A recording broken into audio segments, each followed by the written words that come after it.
Hey guys, welcome to Gospel Thursday. My name is Mel Jones. Thank you for joining me this week.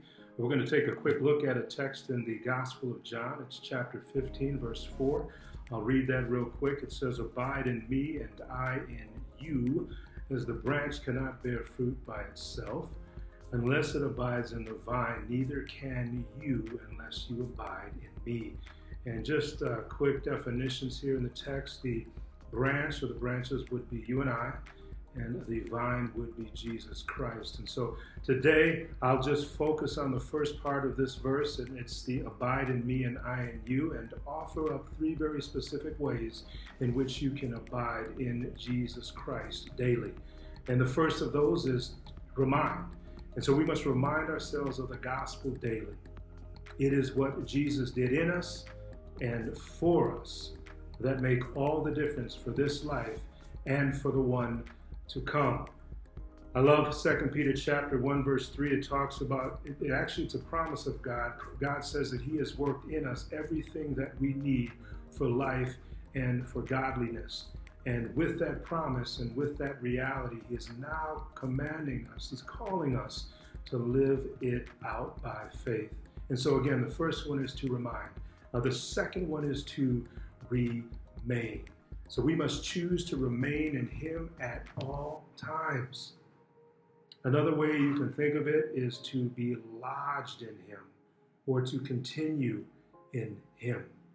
And so we remain in him as we seek to make him the center and the focus of our lives. And of course, that's generally, but specifically, it might be the center of your day, the center of your hour, the focus of your relationships, the focus of your academics or your sport, that he would be the center of those things. And I love how Paul states it very simply in 1 Corinthians chapter 15, verse 58. He says, "Be steadfast, immovable, always abounding in the work of the Lord." Incredible again. So remind, remain, and then lastly here, he says that we are to resolve. And so we must abide in him with resolve. And this we do by staying connected to him through prayer and the reading of his word. We'll do that also by depending on him daily.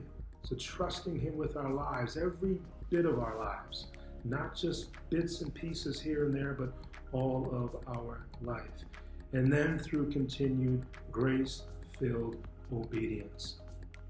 And so Hebrews chapter 12 verses 1 and 2 states that we are to run with endurance the race set before us, looking to Jesus, the author and the perfecter of our faith.